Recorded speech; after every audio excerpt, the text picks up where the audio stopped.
Daha 20 ailə Cəbrayılın Şükürbəyli kəndinə qayıtdı. Kəndə çatan 89 nəfər qarşılandıqdan sonra onlara Anamanın əməkdaşları tərəfindən mina və patlamamış hərbi sursatların yaratdığı təhlükələr barədə məlumat verildi. Daha sonra açarların təqdim olunması mərasimində Cəbrayıl, Qubadlı və Zəngilan rayonlarında prezidentin xüsusi nümayəndəliyinin, qaçqınların və məcburi köçkünlərin işləri üzrə Dövlət Komitəsinin əməkdaşları və digər rəsmi şəxslər iştirak etdilər. Ailələr sevinclə açarları qəbul edərək evlərində məskunlaşdı.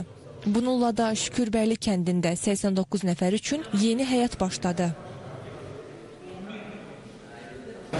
İlk növbədə şəhidlərimizə Allah rəhmət eləsin, qazilərimizə can sağlığı versin. Biz onların sayəsində bugün ayaq ustayıq, bugün bu torpaqlara qədəm basırıq, ayağımızı basırıq. Ordumuza, prezidentimizə Allah kömək olsun. Valla qəlbimizdən keçən elə ilk növbədə bura ayaq basmaqdır. Bu torpağın ətrini duymaqdır, iyisin qoxlamaqdır, ən yaxşısı. Hər şey əla, yüksək səviyyədə, çox razıyıq. Bundan da yaxşı gün mən belə də qismət olmayıb hələ. Planlarınız nə? Plan yaşamaq, işləmək, bəli. Nə qədər xalq yaşamışsınız? Biz Xəzər rayonu Şüvalan qəsəbəsində yaşayırdıq.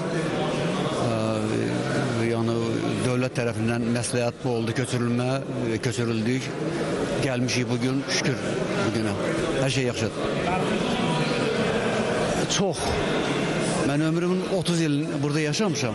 Sonra gedib 30 ilini orada yaşamışam. İndi bundan da nə sonra nə qismət olar, burada axıra kimi yaşayaram. Çox razıyam. Şərait necə? Şərait əladır, baxmışam mən necə. Yaxşıdır, hər şey yüksək səviyyədədir. Qeyd eləyək ki, Şükürbəyliyə Cəbrayılın Işğalı Ağalı, Dəcəl kəndləri və Mahmudlu qəsəbəsinin sakinləri də daxil olmaqla ümumilikdə 2522 nəfərin köçürülməsi nəzərdə tutulur.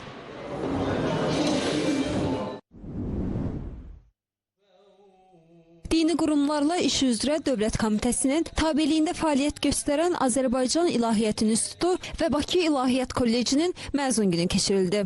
Dövlət himninin səsləndirilməsi ilə başlayan mərasimdə Qurani Kərimdən ayələr tilavət olundu.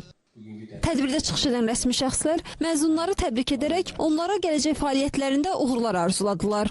Bildirdilər ki, sözü gedən təhsil müəssisələri ölkədə yüksək